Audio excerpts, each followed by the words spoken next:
아름다운 삶, 아름다운 마무리, 소망 소사이어티와 함께하는 소망의 시간입니다. 어느덧 7월도 중반을 지나 후반으로 향하고 있습니다. 하루하루는 비슷하게 흘러가는 것 같지만 지나고 보면 우리의 삶에는 참 많은 이야기와 소중한 순간들이 쌓여 있습니다. 때로는 앞만 바라보며 바쁘게 살아가느라 지금 내 곁에 있는 사람의 소중함을 잊기도 하고 내가 가진 것에 감사하기보다 부족한 것에 마음을 빼앗길 때도 있습니다. 하지만 잠시 걸음을 멈추고 돌아보면 오늘도 건강하게 하루를 시작할 수 있다는 것, 안부를 나눌 사람이 있다는 것, 그리고 새로운 하루가 우리에게 주어졌다는 것만으로도 감사할 이유는 충분하지 않을까 생각합니다. 오늘 소망의 시간도 여러분의 삶을 돌아보고 소중한 기억과 유익한 이야기를 함께 나누는 시간으로 준비했습니다. 소망의 시간 아르모니아 싱어즈의 날마다 숨쉬는 순간마다로 힘차게 문을 열겠습니다.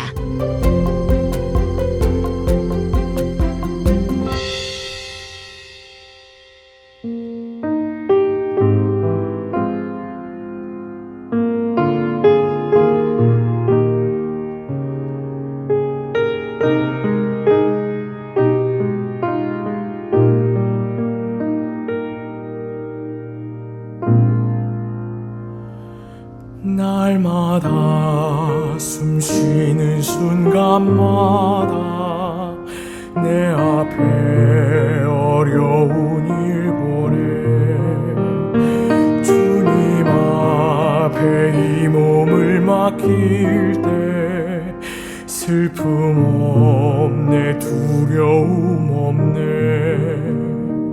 주님의 그 자비로운 손길 항상 좋은 것 주시도다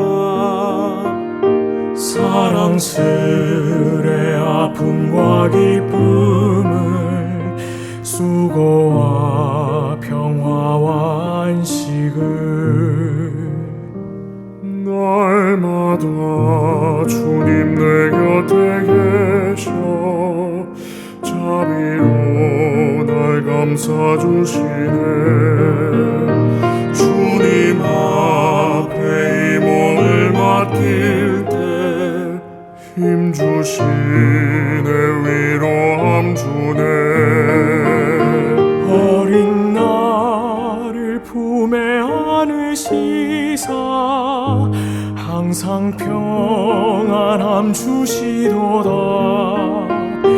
내가 살아 숨을 쉬는 동안 살피신다 약속하셨네 인생의 어려운 순간마다 주의 약속 생각해보네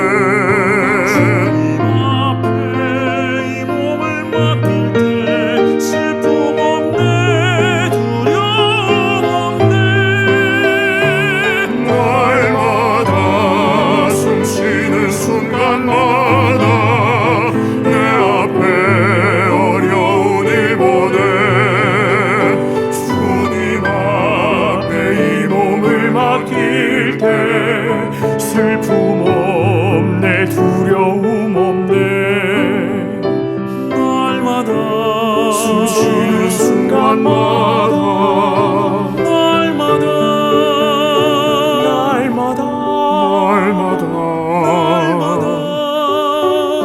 날마다 날마다 주의 약속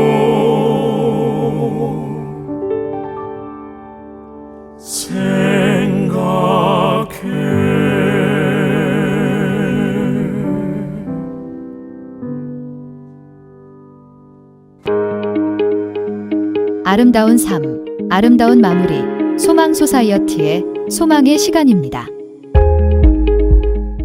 오늘부터는 소망 소사이어티가 지난 2022년에 출간한 구술 자서전 바람꽃에 담긴 17번째 주인공 정영길 목사님의 이야기를 여러분께 전해드립니다.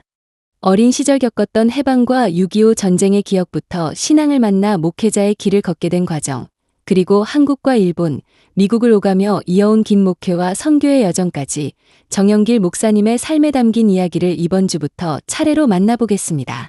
수많은 삶의 굴곡 속에서도 믿음을 지키며 걸어온 정영길 목사님의 이야기, 지금부터 함께 들어보시겠습니다.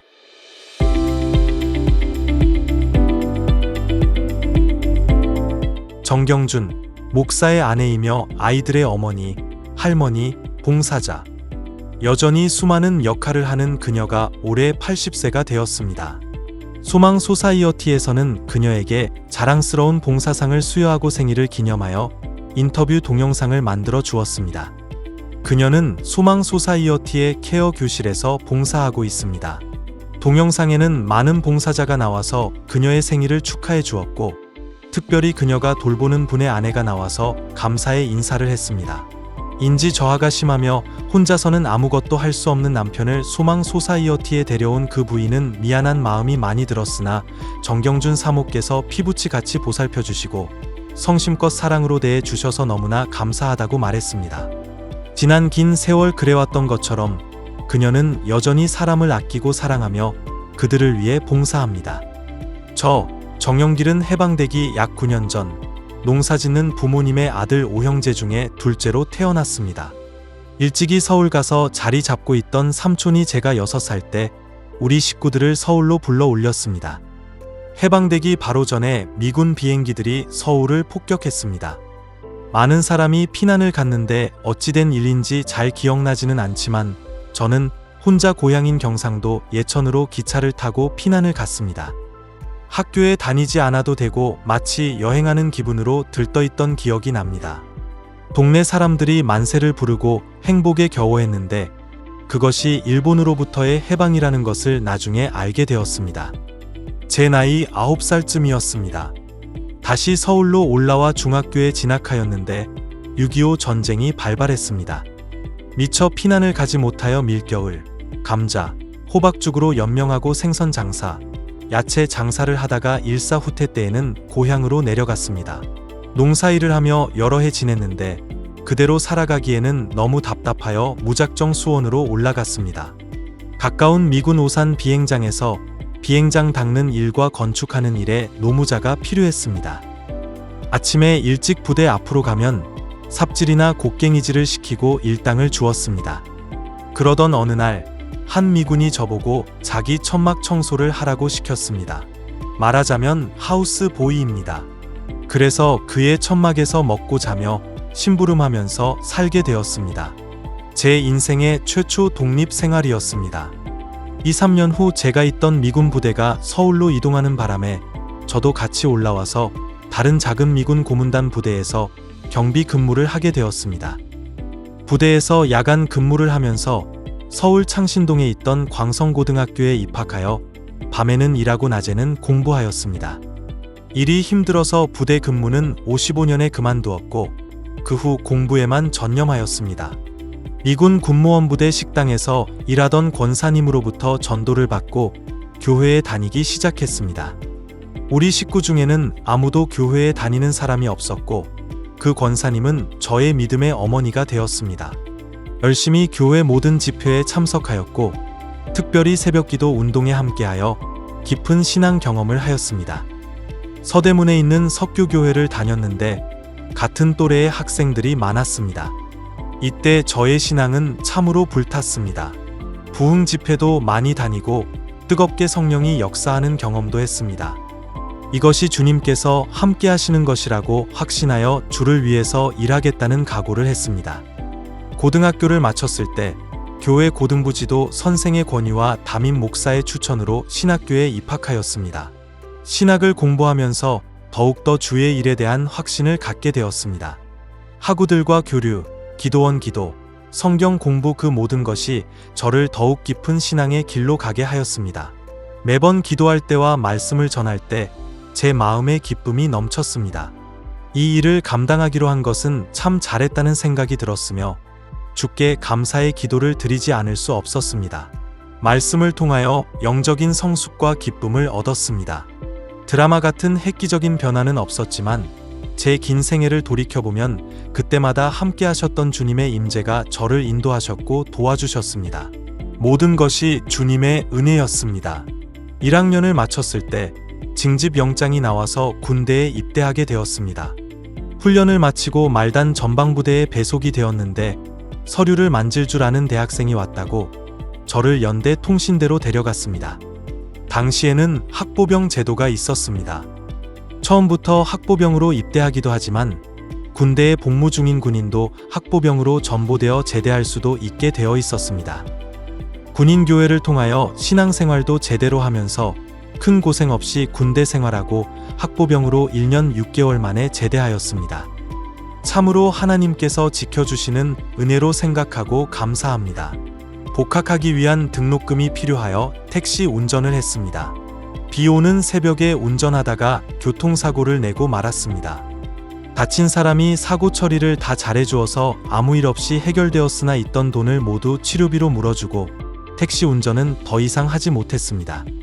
형의 도움으로 간신히 등록하고 신학 공부를 다시 시작했습니다. 공부에 재미를 붙이면서 앞으로 해야 할 목표에 대한 각오도 생기고 하나님이 인도하시는 길을 따라가기로 했습니다. 학교에서도 인정받아 필경하는 근로 장학금도 받고 얻기 어려운 학교 체플을 지키는 일도 하게 되었습니다. 한편 석교교회 여선교회 장학금으로 계속 공부하게 되었고 여선교회의 자랑스러운 학생이 되어 졸업하게 되었습니다. 석교교회에서는 주일학교, 성가대, 속회 인도까지 맡으면서 봉사하였습니다. 제 나이 29살에 평생의 반려자, 아내 경준을 만나서 결혼했습니다. 우리 동행의 시작이었습니다. 그녀는 이남 일녀로 딸이 귀한 집안에서 태어났습니다. 대대로 철저한 유교 집안이었으며 온 집안 식구의 사랑을 받고 자랐습니다. 하지만 이유 없이 병약하여 삶과 죽음 사이에서 고생했습니다.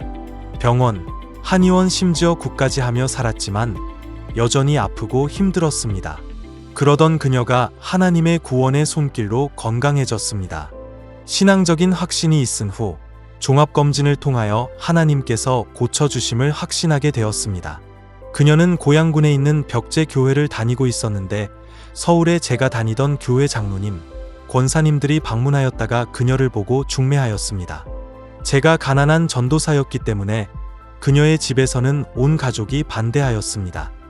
그런데도 그녀는 저와의 결혼을 결심하였습니다. 1965년 5월이었습니다. 신학교 졸업 후 서울 북부 지방 벽제교회로 파송을 받게 되어 농촌교회를 경험하였습니다. 모 심을 때 논으로 가서 신방하기도 하고 밭에서 같이 밭을 매기도 하면서 시골 교회 생활을 하였습니다. 1967년에 선교부에서 시골 교회를 돕는 프로그램으로 북유럽산 큰 사냥을 기증해 주었습니다. 저는 대학원 가느라고 매일 외출하니 아내가 그 양을 키웠습니다. 양을 키우기는 대단히 힘듭니다. 사냥은 산에 혼자 두면 죽도록 웁니다. 어느 날 사냥이 벌집을 건드려 3살짜리 큰아들과 3개월 된 둘째 아들, 그리고 강아지에게까지 벌떼들이 습격하여 고생을 많이 했습니다. 한 번은 목줄이 끊어진 양이 남의 고추밭에 들어가 고추를 모두 잘라 먹었습니다. 지금은 웃고 말할 수 있지만 그때 아내는 너무 속상해서 펑펑 울었습니다. 그러면서도 양의 젖을 짜서 동네 환자들에게 갖다 주었습니다. 동네 분들이 교회에 대하여 좋은 마음을 갖게 되어서 그의 보람을 느꼈습니다. 반대하는 결혼을 한지라 아내는 굶어도 친정의 도움을 청하지 않으리라 하면서 3년을 버티었습니다. 아무런 도움 없이 살아가느라 고충이 많았고 눈물을 흘리며 살았습니다. 그 후 여러 일을 겪고서 하나님의 은혜로 친정에 온 식구들이 예수를 믿게 되어 조카들과 이웃 사람들이 교회를 다니게 되었습니다. 농촌 교회가 자라면서 청년들이 모이고 그 청년들과 함께 가나안 농군학교에 가고 비닐하우스에서 고추 농사 짓는 법을 배우기도 했습니다. 나중에는 서울과 가까운 교회 지역이기 때문에 고추 농사로 유명한 지역이 되어서 농가들이 부유해졌습니다. 자동차가 없던 때라서 자전거가 유일한 교통수단이었습니다. 그래서 자전거를 타고 곳곳으로 신방을 다녔습니다. 그곳에서 5년 있는 동안에 대학원 공부도 하고 교회와 농촌 사회를 많이 이해하게 되었습니다. 아들 둘과 막내딸, 삼남매도 태어났습니다. 그곳에서는 아이들 외할머니와 위로 여자, 외사촌 5명이 근처에 살았습니다. 바쁜 우리 대신 사촌들이 아이들을 데리고 잘 놀아주었습니다. 그곳을 떠나기 전에 아내가 키우던 양을 동네 분들에게 기증하였을 때 동네에서는 큰 잔치를 베풀고 교회에 감사한 마음을 표했습니다. 1969년에 금난 여중고 교목으로 부름을 받았습니다.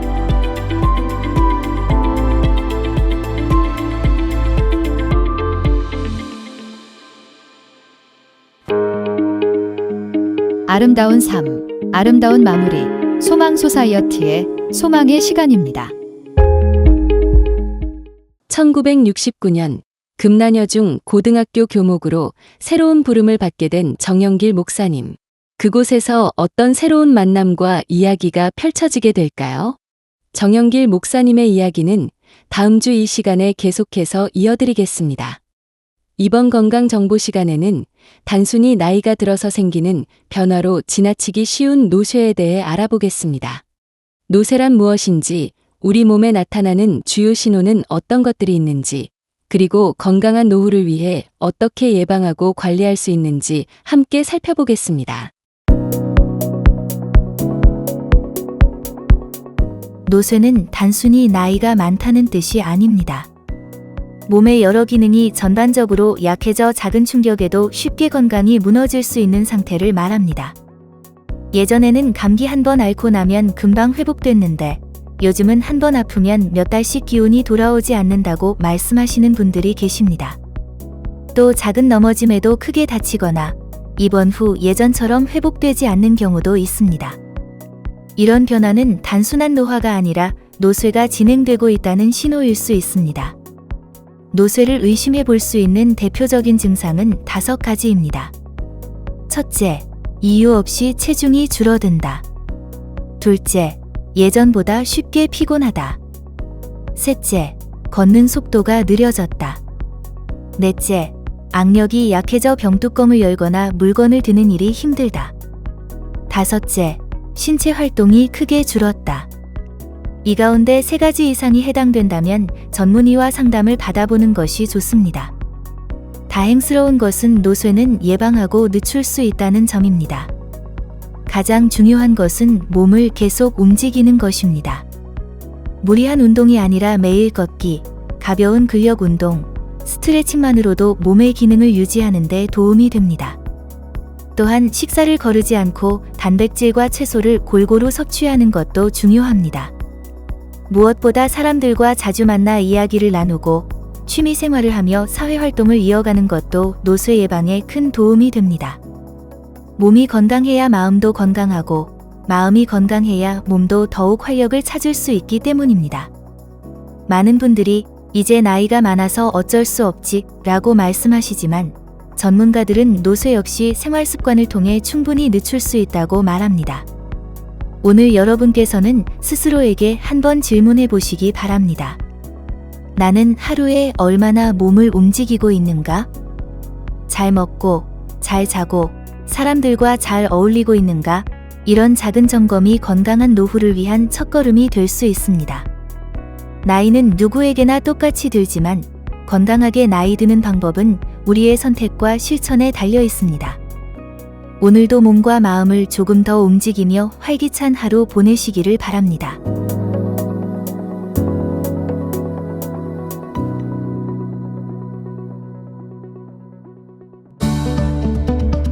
아름다운 삶, 아름다운 마무리. 소망 소사이어티의 소망의 시간입니다.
이 시간은 하나님의 말씀 앞에서 우리의 삶을 다시 비추어 보고 믿음의 걸음을 새롭게 다짐하는 은혜의 시간이 되길 소망합니다.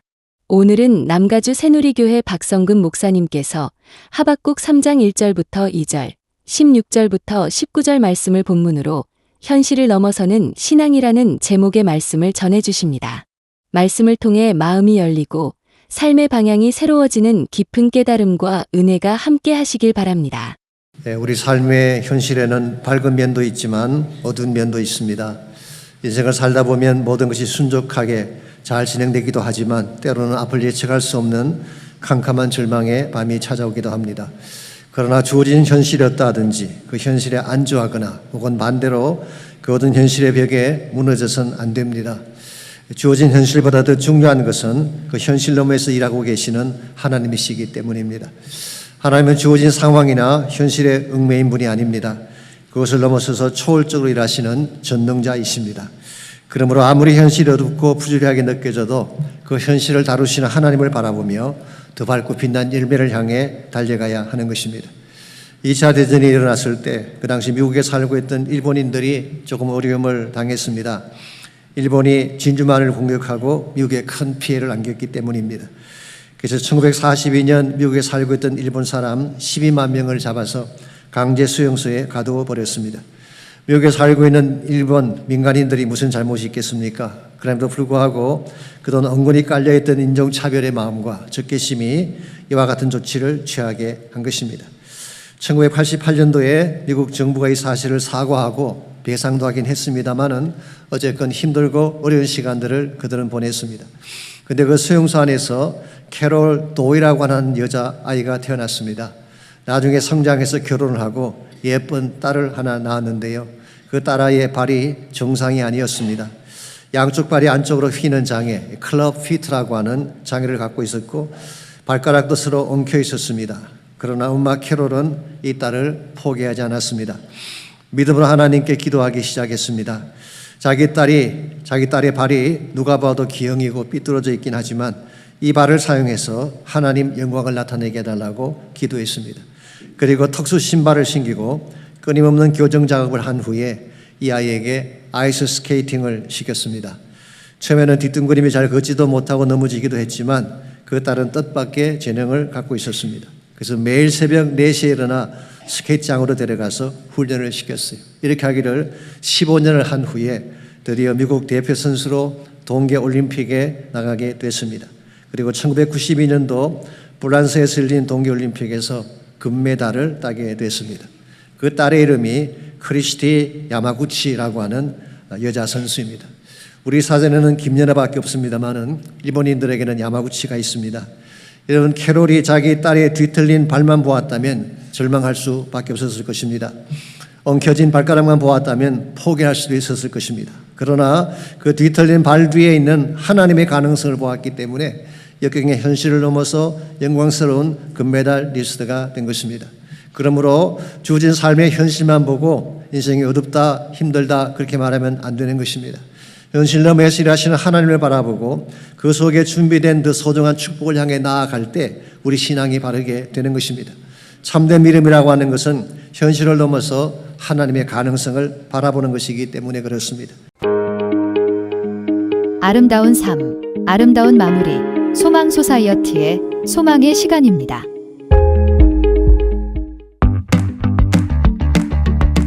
소망 소사이어티는 아름다운 삶, 아름다운 마무리라는 슬로건을 걸고 한인 시니어들의 웰빙, 웰에이징, 웰다잉을 위한 교육과 관련 프로그램을 제공하는 비영리 단체입니다.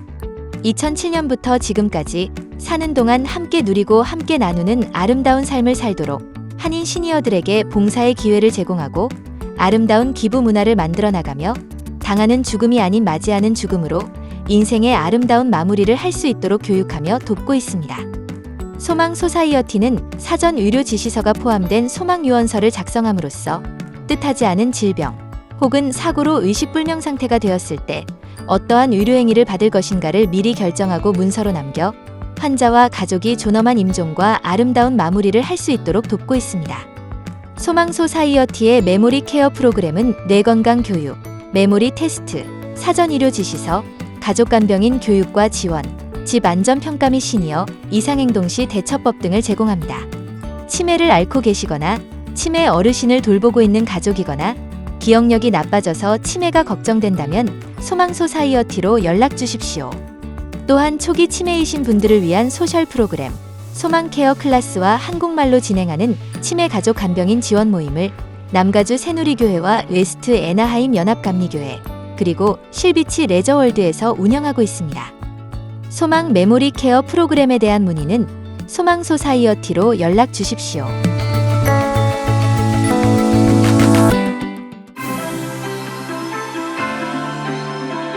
소망의 시간은 에이시안 워맨 리더십인 필란트로피 펀드 후원으로 제작되었습니다.